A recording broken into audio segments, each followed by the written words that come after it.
Hello class 12th, welcome to Zenith Guru Pathshala. मैं हूं निकी पंडित and आज की क्लास में हम सोल्यूशन चैप्टर का एग्जाम्पल 1.2 करने जा रहे हैं। So let's start.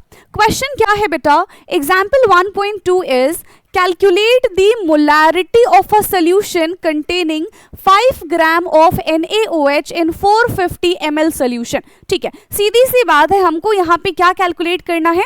हमें यहाँ पे मोलारिटी कैलकुलेट करना है।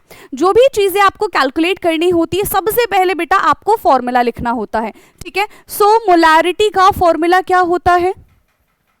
Molarity is equal to number of moles of solute, number of moles of solute n क्या लिखेंगे यहाँ पे? सोल्यूशन जो भी हमारा होता है लीटर में होता है। ठीक है, सो सॉल्यूशन इन लीटर।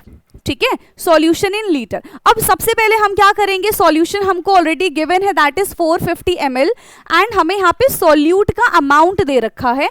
तो सबसे पहले हम यहाँ पे क्या करेंगे बेटा? नंबर ऑफ मोल्स कैलकुलेट कर लेंगे। राइट, किसका मोल्स कैलकुलेट करेंगे? सॉल्यूट का मोल्स कैलकुलेट करेंगे। चलिए, so number of moles of solute is equal to होता है given mass upon molecular mass. Given mass कितना है हमारे पास? दैट इज 5 ग्राम, है ना। गिवन मास हमारे पास यहाँ पे 5 ग्राम है।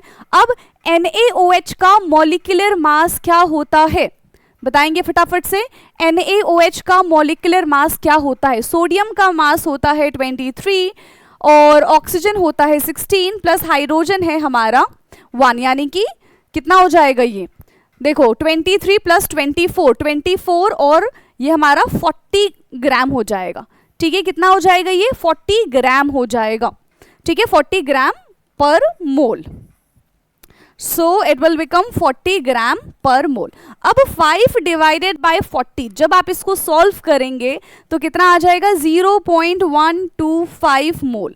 तो हमने यहां से बेटा मोल कैलकुलेट कर लिया। ठीक है, पहली चीज। दूसरी चीज कि हमको सोल्यूशन किस में दे रखा है, किस में निकालना होता है? हमेशा लीटर में यूज करना होता है। बट आपको पता होगा कि अगर हमारे पास सोल्यूशन ml में दिया जाता है तो हम क्या करेंगे? या तो उसको लीटर में कन्वर्ट कर लो या तो न्यूमरेटर में 1000 से मल्टीप्लाई कर दो।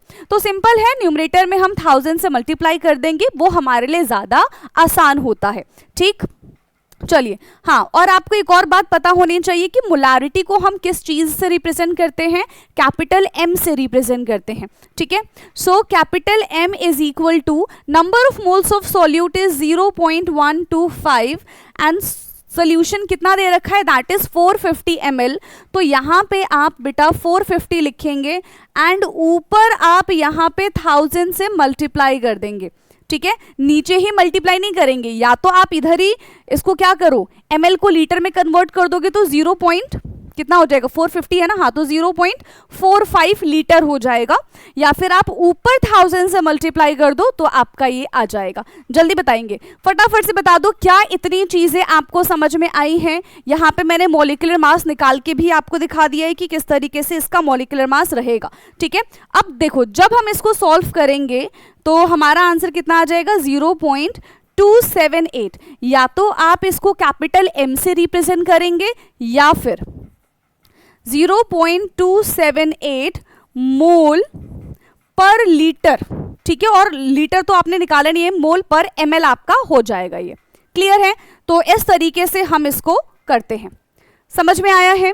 फटाफट से बता दीजिए, कैपिटल M लिख देना या फिर मोल पर लीटर में निकाल रहे हो तो मोल पर लीटर लिख देना, अदरवाइज ml कर देना। Okay, so this is example 1.2। I hope कि आपको समझ में आया होगा। अगर कोई भी डाउट होता है तो आप कमेंट करके पूछ सकते हैं। Thank you so much.